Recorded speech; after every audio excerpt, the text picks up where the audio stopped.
ప్రతిరోజు ఒక్కసారి పిల్లలు కాని పెద్దలు కాని హనుమ యొక్క మూర్తి ముందు నిలబడి, హనుమ యొక్క మూర్తి లేని ఇల్లు ఉంటుందని నేను అనుకోవట్లేదు, నిలబడి ఒక్కసారి స్వామి అని ఇలా నమస్కారం చేశారనుకోండి, ప్రయాణానికి వెళ్లే ముందు హనుమ యొక్క నామాలు కొన్ని ఉన్నాయి.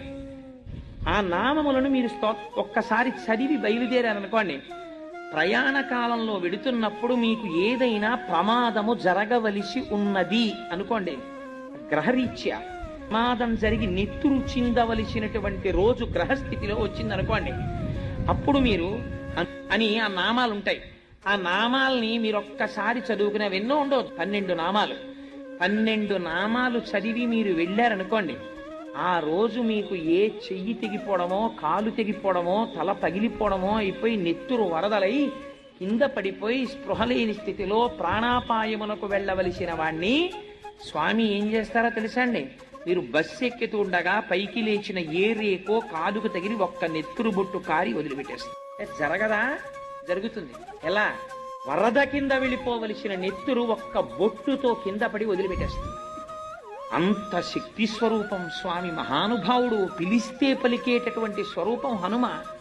అందుచేతనే ప్రతిరోజు పిల్లలు హనుమకి నమస్కారం చేశారనుకోండి, బుద్ధి విశేషణమైన ప్రచోదనాన్ని ప్రతిరోజు ఒక్కసారి పిల్లలు కాని పెద్దలు కాని హనుమ యొక్క మూర్తి ముందు నిలబడి, హనుమ యొక్క మూర్తి లేని ఇల్లు ఉంటుందని నేను అనుకోవట్లేదు, నిలబడి ఒక్కసారి స్వామి అని ఇలా నమస్కారం చేశారనుకోండి, ప్రయాణానికి వెళ్లే ముందు హనుమ యొక్క నామాలు కొన్ని ఉన్నాయి.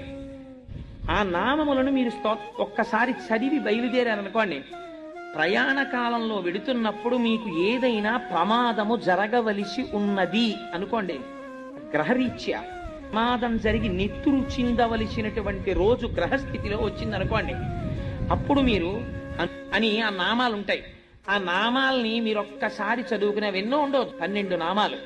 12 నామాలు చదివి మీరు వెళ్ళారనుకోండి, ఆ రోజు మీకు ఏ చెయ్యి తెగిపోవడమో, కాలు తెగిపోవడమో, తల పగిలిపోవడమో అయిపోయి నెత్తురు వరదలై కింద పడిపోయి స్పృహలేని స్థితిలో ప్రాణాపాయమునకు వెళ్ళవలసిన వాణ్ణి స్వామి ఏం చేస్తారో తెలుసా అండి?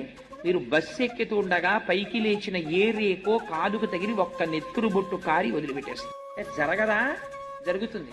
ఎలా? వరద కింద వెళ్ళిపోవలసిన నెత్తురు ఒక్క బొట్టుతో కింద పడి వదిలిపెట్టేస్తుంది. అంత శక్తి స్వరూపం స్వామి, మహానుభావుడు, పిలిస్తే పలికేటటువంటి స్వరూపం హనుమ.